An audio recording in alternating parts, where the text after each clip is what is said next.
Hello everyone, my name is Gulfasha और आप सभी देख रहे हैं मेरा official channel DU education club. I hope आप सभी ठीक होंगे और अपनी अपनी स्टडी बहुत अच्छे से कर रहे होंगे। देखिए, आज की इस वीडियो में हम लोग BA प्रोग्राम और BA ऑनर्स जो सेमेस्टर थर्ड है, इसका जो आपका सब्जेक्ट है हिस्ट्री का, इस हिस्ट्री के जो जो इम्पॉर्टेंट क्वेश्चंस हैं वो हम लोग कवर करेंगे। एंड ये जो आपकी हिस्ट्री है इसका नाम है मीडिया इन हिस्ट्री, इतिहास में मीडिया, ये आपकी हिस्ट्री का नाम हो जाता है। एंड देखिए, ये जो सब्जेक्ट है ये आपके BA programme and BA honours दोनों का ही सब्जेक्ट है सेमेस्टर थर्ड का। चाहे आप BA प्रोग्राम कर रहे हैं, चाहे आप BA ऑनर्स कर रहे हैं, BA ऑनर्स पॉलिटिकल साइंस, दोनों ही कोर्सेज में ये जो सब्जेक्ट है ये आपको देखने को मिल जाता है। तो ये वीडियो आप लोगों के लिए बहुत ज़्यादा बेनिफिट वाली होने वाली है, क्योंकि देखिए हम लोग सारे important question with answer cover करने वाले हैं। और ये क्वेश्चन विद आंसर जो है वो आपके एग्ज़ाम के पॉइंट ऑफ व्यू से बहुत ज़्यादा इंपॉर्टेंट है, क्योंकि ये जो क्वेश्चन हैं ये रिपीटेड होते हैं और सोल में मोस्टली क्वेश्चन रिपीटेड होते हैं। तो आपको सारे क्वेश्चन जो हैं प्रीवियस ईयर के एंड इम्पॉर्टेंट जो क्वेश्चन हैं वो पता होने चाहिए। ठीक है, ये जो पूरी ही सीरीज़ होने वाली है जिसमें पार्ट 1, पार्ट 2, पार्ट 3 इस तरह से आप वीडियोस देख सकते हैं। तो आज की हमारी पार्ट 1 यानी फर्स्ट वीडियो होने वाली है। मोर वीडियोस के लिए आप मेरे यूट्यूब चैनल को सब्सक्राइब करके बेल आइकन को प्रेस कर दीजिए, ताकि जो मेरी अपकमिंग वीडियोस आएँ आप उन्हें देख पाएँ। एंड इसके बाद में मैं आप लोगों को क्वेश्चन पेपर भी सॉल्व करवाऊँगी, यानी क्वेश्चन पेपर भी दिखाऊँगी। तो आप यूट्यूब चैनल को सब्सक्राइब करके बेल आइकन को प्रेस कर लीजिए, ताकि जो मेरी अपकमिंग वीडियोस आएँ आपको उन सभी की नोटिफिकेशन आ जाए। ठीक है, चलिए फिर हम लोग बिना देरी करे स्टार्ट करेंगे। एंड इन सभी के जो नोट्स हैं वो आपको कहाँ मिलेंगे ये मैं आपको वीडियो की लास्ट में बता दूँगी। तो आप वीडियो को लास्ट तक ज़रूर देखना कि अगर आपको सेल्फ स्टडी करनी है तो नोट्स कहाँ मिलेंगे। ठीक है, चलिए स्टार्ट करेंगे क्वेश्चन नंबर 1 से। हमारा क्वेश्चन नंबर 1 कहता है, औपनिवेशिक भारत में राष्ट्रीय और राष्ट्रवाद के निर्माण में मीडिया की भूमिका का आलोचनात्मक परीक्षण कीजिए। यानी आपको इस क्वेश्चन में बताना है औपनिवेशिक भारत में जो राष्ट्रीय और राष्ट्रवाद निर्माण है उसमें मीडिया की क्या भूमिका है। मेनली आपको मीडिया की भूमिका पर चर्चा करनी है। ठीक है, चलिए देखेंगे आप किस तरह से इसे लिखेंगे। औपनिवेशिक भारत में जब अंग्रेजों का शासन था तब भारतीय समाज में राष्ट्रवाद की भावना धीरे धीरे विकसित हो रही थी। क्योंकि देखिए, जब अंग्रेज़ों का शासन था हमारे ऊपर, यानी हम लोगों पर अंग्रेज शासन कर रहे थे, तो राष्ट्रवाद की जो भावना है वो हम लोगों में धीरे धीरे ही विकसित हो रही थी। उससे पहले राष्ट्रवाद जैसी भावना कुछ नहीं थी। ठीक है, इस प्रक्रिया में मीडिया यानी अखबार, पत्र पत्रिकाएं और जनसंचार माध्यमों ने महत्वपूर्ण भूमिका निभाई। किस तरह से, यह अभी हम देखेंगे कि किस तरह से अखबार ने, पत्र पत्रिकाएं ने और जो जनसंचार के माध्यम थे इन्होंने महत्वपूर्ण भूमिका निभाई थी। अगर हम शुरुआत की बात करें तो शुरुआत में अंग्रेज़ी सरकार ने प्रेस पर कड़ी निगरानी रखी, क्योंकि वह नहीं चाहते थे कि भारतीय जनता में विद्रोह या स्वतंत्रता की भावना फैले। इसीलिए जो प्रेस है उसको एक तरह से निगरानी में रखा जाता था, ताकि जो भी छपे या फिर जो भी प्रिंट हो वो पहले अंग्रेज़ों को दिखाया जाता था, कहीं ऐसा ना हो कि विद्रोह हो जाए। इसीलिए उस पर निगरानी रखी जाती थी। लेकिन फिर भी भारतीय नेताओं ने मीडिया को अपने विचार व्यक्त करने और जनता को जागरूक करने का माध्यम बना लिया, या एक तरह से हम कह सकते हैं कि माध्यम बन गई। क्योंकि देखिए, जो भारतीय विचारक थे या भारतीय जो नेता थे उन्होंने मीडिया का ही सहारा लिया था अपनी ये जो विचार हैं, अपनी जो सोच है उसे जनता तक पहुंचाने के लिए। ठीक है, किस तरह से, इसमें आप पहला लिखेंगे राष्ट्रवादी चेतना का प्रसार किस तरह से हुआ। इसमें आप लिखेंगे राजा राममोहन राय द्वारा प्रकाशित संवाद कौमुदी और मिरात उल अखबार जैसे पत्रों ने सामाजिक सुधार और राजनीतिक चेतना को फैलाया। यानी जो राजा राममोहन राय थे इनके द्वारा जो पत्रिकाएं और जो एक तरह से अखबार थे जो चलाए गए, इन्होंने जो राजनीतिक चेतना है उसको फैलाने का काम किया। बाद में केसरी, लोकमान्य तिलक, अमृत बाजार पत्रिका, दी हिंदू, भारत मित्र और बंगवासी जैसे अखबारों ने ब्रिटिश नीतियों की आलोचना की और स्वतंत्रता के विचार को प्रसारित किया। यानी आगे चल के ये जो पत्रिकाएं हैं या ये जो समाचार पत्र हैं, इन्होंने भी एक तरह से जो स्वतंत्रता की विचारधारा थी या स्वतंत्रता की जो भावना थी उसको बढ़ाने में इन्होंने हेल्प की। ठीक है, नेक्स्ट अब हम देखेंगे जनता को जोड़ने का माध्यम किस तरह से मीडिया ने भारत के विभिन्न हिस्सों और भाषाओं के ये लोगों को एक साथ साझा विचारधारा से जोड़ा। क्योंकि देखिए जब लोग अपने विचार, अपनी जो भावना है वो व्यक्त कर पाते हैं तो एक तरह से एक जुड़ाव पैदा होता है। तो वही जो जुड़ाव है वो समाचार पत्र या फिर मीडिया ने संभव बनाया था। इससे एक राष्ट्र की भावना मजबूत हुई। समाचार पत्रों ने राजनीतिक सभाओं, आंदोलनों और बहिष्कार अभियानों की जानकारी देकर जनता को आंदोलन से जोड़ा रखा। यानी देखिए जो एक तरह से समाचार पत्र थे उन्होंने एक राष्ट्र की जो भावना है उसको विकसित किया, और जो भी राजनीतिक जो सभाएं होती थी, आंदोलन होते थे, बहिष्कार होते थे, उन सभी की जानकारी जो है वो जनता को देते थे, जिसकी वजह से या जिसकी सहायता से जनता भी आपस में जुड़ पाती थी। नेक्स्ट अब हम देखेंगे औपनिवेशिक दमन और सेंसरशिप। किस तरह से अंग्रेजी सरकार ने प्रेस को नियंत्रित करने के लिए कई कानून बनाए, जैसे वेरिकुलर प्रेस एक्ट 1878, जिसके तहत स्थानीय भाषा के पत्रों पर रोक लगाई गई। फिर भी भारतीय पत्रकारों ने अप्रत्यक्ष रूप से प्रतीकों और रूपकों के माध्यम से अपनी बात कही। यानी देखिए हम कह सकते हैं कि जो पत्र पत्रिकाएं थी उन पर एक तरह से सेंसरशिप जो है वो लगाई गई, ताकि जो पत्र पत्रिकाएं हैं उनको रोका जा सके। लेकिन ये फिर प्रत्यक्ष रूप से तो भाग नहीं ले पाए, यानी डायरेक्ट तो नहीं ले पाए, पर अप्रत्यक्ष रूप से इन लोगों ने भाग लिया, यानी इनडायरेक्टली ये लोग पार्टिसिपेट करते रहे। नेक्स्ट अब हम देखेंगे आलोचनात्मक दृष्टिकोण से किस तरह से। हालांकि मीडिया ने राष्ट्रवाद को मजबूत किया, लेकिन इसकी पहुंच शुरू में शिक्षित वर्ग तक ही सीमित थी। ग्रामीण या अशिक्षित जनता तक राष्ट्रवादी संदेश पहुंचने में समय लगा। इसके अलावा कुछ अखबार अंग्रेज़ों के पक्ष में भी काम करते थे। यानी देखिए ये जो एक तरह से मीडिया है वो राष्ट्रवाद को मजबूती तो दे रही थी, लेकिन इसे एक तरह से ये जो शिक्षित वर्ग था वो सिर्फ वहीं तक पहुंच पा रहा था। क्यों? क्योंकि देखिए जो शिक्षित वर्ग है वही तो एक तरह से न्यूज़पेपर को रीड कर पाएगा या पढ़ पाएगा। जो ग्रामीण हैं या अशिक्षित हैं वो उनसे वंचित रहे। और कुछ ऐसे भी अखबार थे जो अंग्रेज़ों के पक्ष में थे, यानी अंग्रेज़ों का साथ देते थे। तो ये एक तरह से मुसीबत का काम पैदा कर रहे थे, या ये कहूँ मुसीबत कर रहे थे। ठीक है, अगर हम इस क्वेश्चन के निष्कर्ष की बात करें तो निष्कर्ष में आप लिखेंगे औपनिवेशिक भारत में मीडिया ने राष्ट्रीय और राष्ट्रवाद के निर्माण में एक सशक्त और प्रेरक भूमिका निभाई। उसने जनता को ब्रिटिश शासन के खिलाफ संगठित किया, स्वतंत्रता के विचारों को फैलाया और भारतीय एकता की भावना को जन्म दिया, ताकि एक तरह से जो पूरे भारतीय लोग थे उनमें एक जो एकता की भावना है वो प्रकट हो सके या वो बन सके। तभी जो भारत है वो स्वतंत्र हो पाता।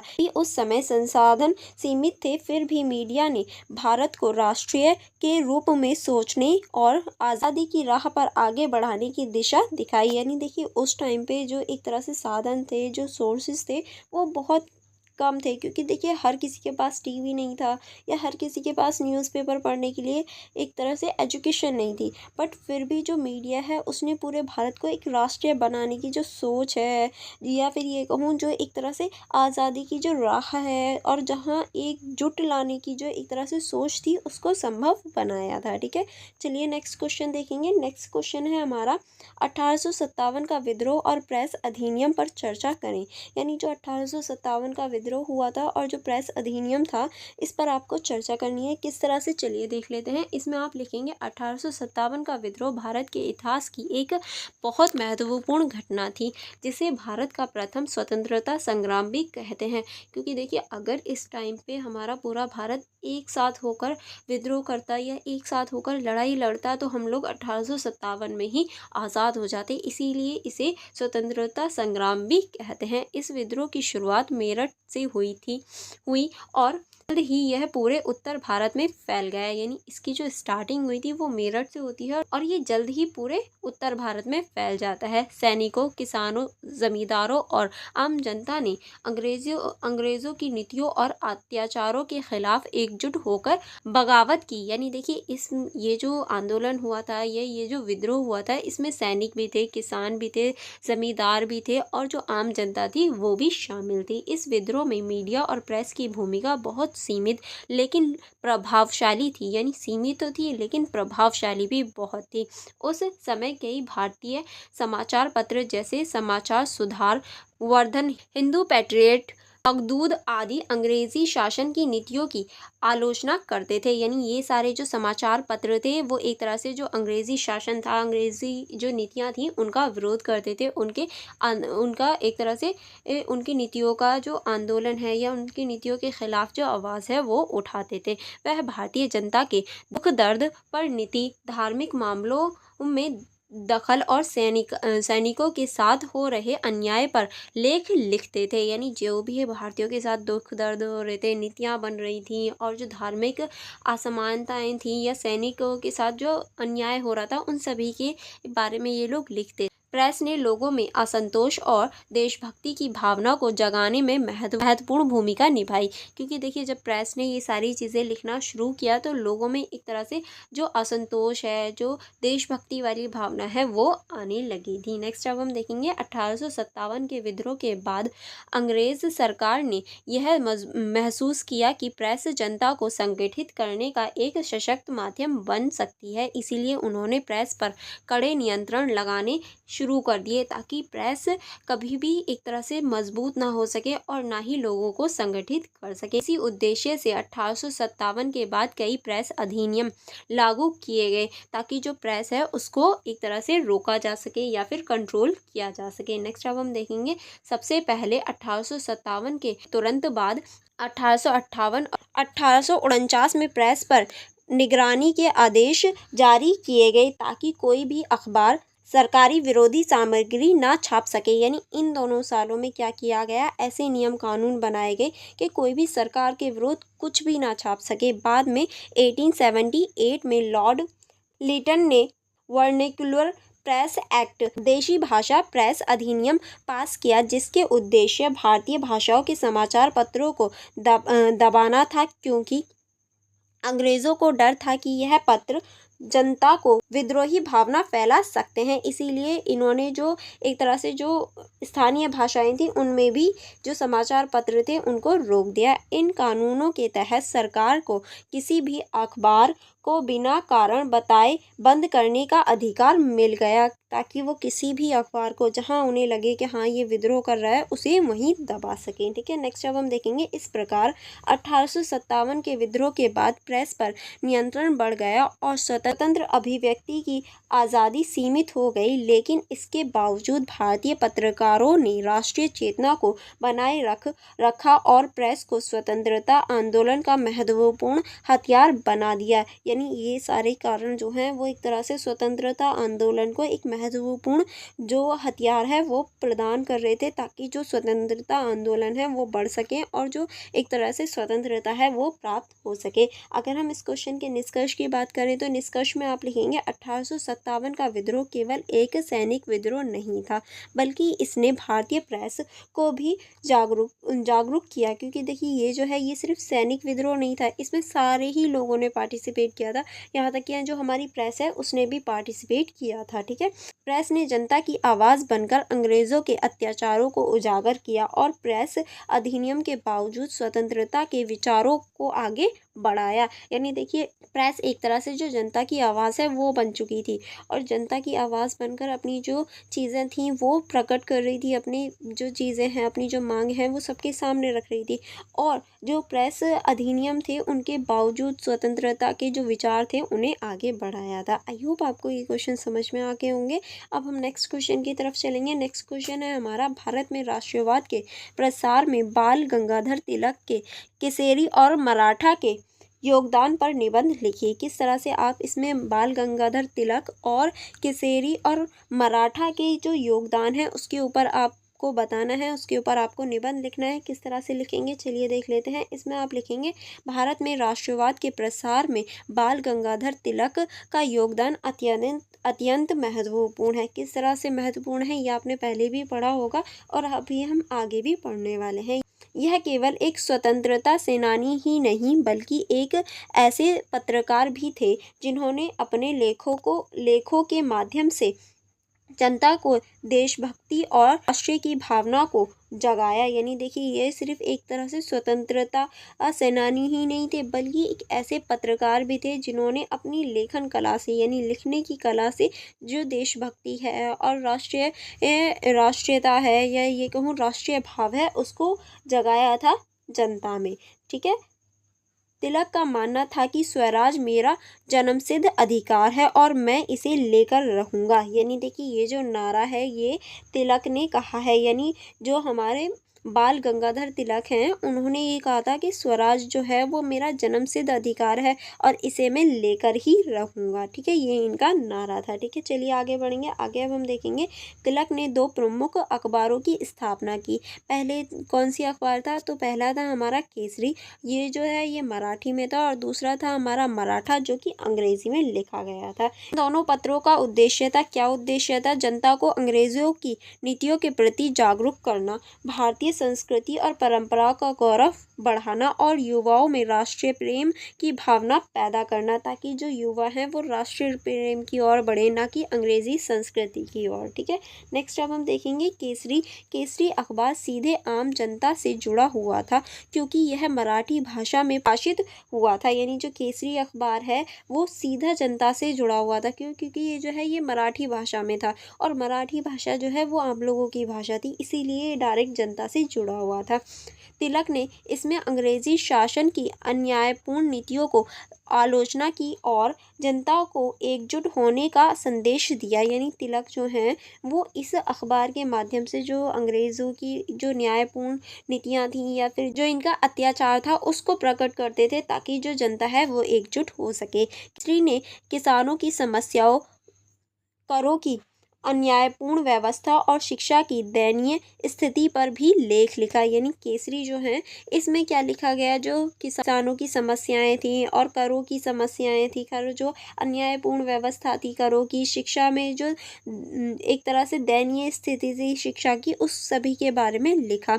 इसके लेख इतने प्रभावशाली होते थे कि लोग इसे स्वतंत्रता की आवाज़ मानने लगे, यानी स्वतंत्रता की ओर बढ़ने के लिए एक तरह से मजबूर हो गए इनके लेखों को पढ़ के। ठीक है, नेक्स्ट अब हम देखेंगे वही मराठा अखबार शैक्षिक वर्ग और अंग्रेजी पढ़े भारतीयों तक पहुंचने का माध्यम था। यानी ऐसे वर्ग जो अंग्रेजी बोल सकते थे और जो शैक्षिक थे यानी पढ़े लिखे थे, उनके लिए मराठी जो अखबार है वो चलाया गया। इसमें तिलक ने राजनीतिक सुधार, स्वराज की आवश्यकता, भारत की गौरवशालीता, परंपराओं पर लेख लिखा। यानी मराठी अखबार में क्या लिखा जाता था, जो राजनीतिक सुधार हैं और जो स्वराज की आवश्यकता है कि क्यों हमें स्वराज चाहिए, या ये कहूँ क्यों स्वतंत्रता होनी चाहिए, इस बारे में बात होती थी। भारत की जो गौरवशालीता है उस पर या परंपराओं पर लेख लिखे जाते थे। इन लेखों ने भारतीय समाज में बुद्धिजीवी वर्ग में राजनीतिक चेतना पैदा कर दी, क्योंकि देखिए पहले क्या था, ये सोचते थे कि भैया अंग्रेज़ भी तो हमारे हैं तो हमें उनका साथ देना चाहिए,